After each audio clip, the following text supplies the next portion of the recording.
San Francisco 49ers will be without Brock Purdy and Nick Bosa for a must-win game against the Packers in Lambeau Field.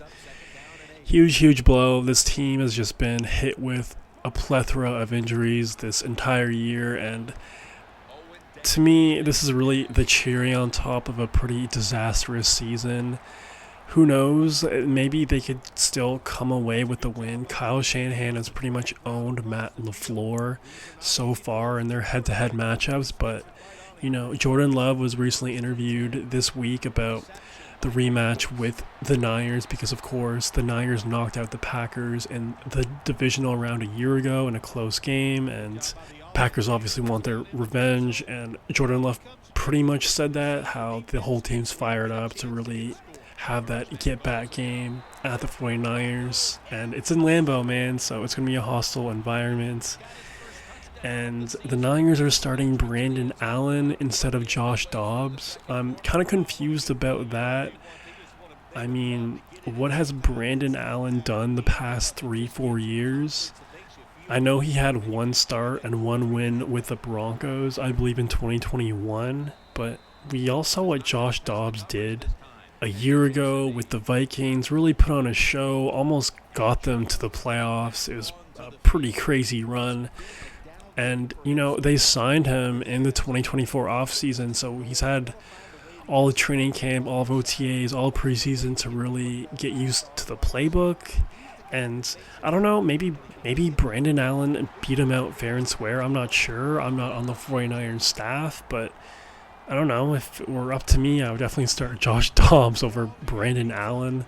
Let me know if you agree with me there. Who would you rather start? But, yeah, not looking good for the Niners this weekend in a must-win game. And if they lose here, I know they still technically have a shot at winning the NFC West.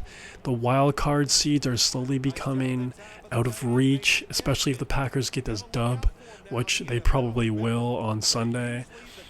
Right now, the Rams, Seahawks, and Niners are all one game back from the Cardinals, and if those teams want to make the playoffs, I really feel like they have to get past the Cardinals in order to do that.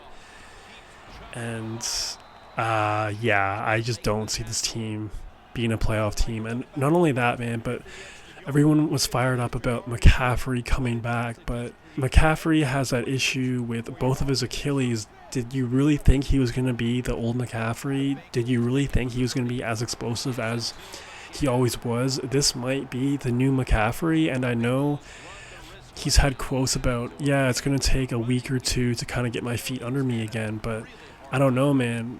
To have that issue with both Achilles, this just might be the new norm for McCaffrey. And, prior to his Niners career, he dealt with a ton of injuries on the Panthers. It was kind of miraculous that he was healthy for so long since joining the Niners. So I feel like all his good fortune with his health has really come to an end, and going to be time for a mini reboot in the 2025 offseason for the Niners. Kind of sad how they couldn't go out, at least in the playoffs, or go out swinging. It's really been an embarrassing, dreadful year. Lost a lot of close games, the Rams, the Cardinals, and, if they would have won those two games, man, they would be, 7-3 right now. They would be on top of the NFC West right now in a playoff position, but you lose those close games, especially division rival games early on in the season, it's a death sentence, and we're finally seeing that come into fruition right now, and sad times for Niners fans. But yeah, man, I'd say it's time to officially wave the white flag on this year. And I know a lot of people have been saying that for weeks now, such as myself. But yeah, just a tough way to go out, and better luck next year, or better luck next Super Bowl kind of era for the Niners, because I don't think this team is going to be in competition for the Super Bowl in the next couple of years. They really had their window, from 2019 to 2023, 4-year window. It was great. They just couldn't get it done. They couldn't get over the Chiefs, and it is what it is. Kind of sad, but that's life, man. Now, a lot of Niners fans have been pretty upset with Kyle Shanahan And I don't blame them at all, especially with play calling and just his ability to choke games that he's really supposed to win. And obviously, you don't fire a guy like Kyle Shanahan when there's a ton of bad head coaches right now. And, if they hypothetically fired Kyle Shanahan, a ton of teams would line up for his services in a blink of an eye. There's no doubt about that. But I don't know if Kyle Shanahan is capable of ever winning a Super Bowl. I gotta be honest, man. Some people just have choke genes, and the Niners just had so many chances to get it done. And even prior to that Atlanta game, that famous Atlanta 28-3 game, Kyle, of course, was the OC in that game. I don't know, man. I just don't see him ever winning a Super Bowl, unfortunately.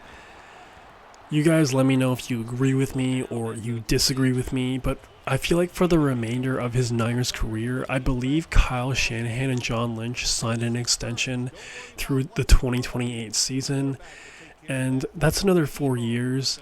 I feel like both of them will fulfill that contract, but I don't think Kyle Shanahan will get another one with the Niners beyond that.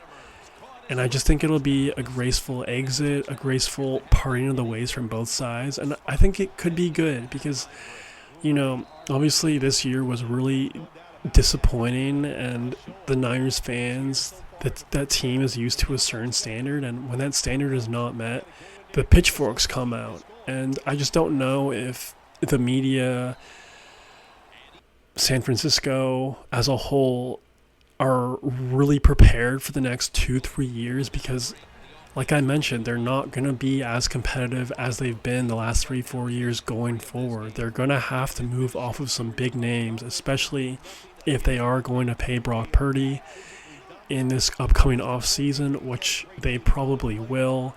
So they're going to lose a lot of talent. They're going to be really cap tight, meaning they're not going to be able to sign some guys, of course. And they're really going to have to rely on the draft in order to really improve their team. And I trust John Lynch for sure, but this team is not going to be a Super Bowl contender anytime soon. Who knows? They could still be that playoff team in the next 2-3 years, but, for them to compete against the Lions right now, or even the Packers, or even the Eagles right now, it's just kind of madness. But we'll have to find out, man. Let me know if you think the Niners have any shot at beating the Packers with Brandon Allen. If you're into sports betting, I would definitely put a lot of money on the Packers spread this weekend because, for the Packers to be playing the Niners backup quarterback, plus with the added extra motivation of getting knocked out from them in the playoffs a year ago, they're going to be extremely fired up. I totally expect a blowout. But who knows? We've seen a lot of crazy stuff happen, especially the Thursday night football game. Browns upset the Steelers, at home, snow game. Apparently there might be some weather in Lambeau, so you never know, man. You never know. So yeah, man, let me know in the comments. If you made this far, please subscribe. But how about your boy Ton? That's all I got for right now. Peace. Lined up, bunch formation. The Broncos snap it at the 41. Look at that concentration as he makes the grab. The Broncos, one timeout remaining.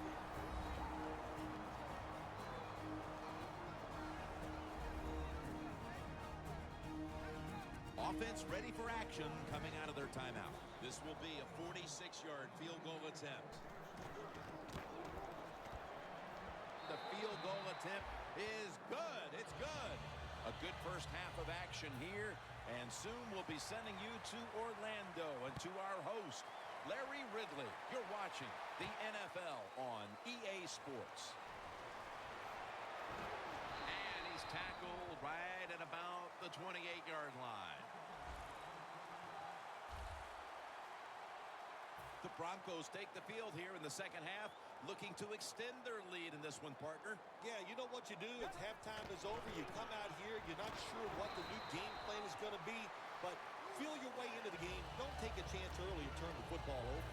Coming up, second down.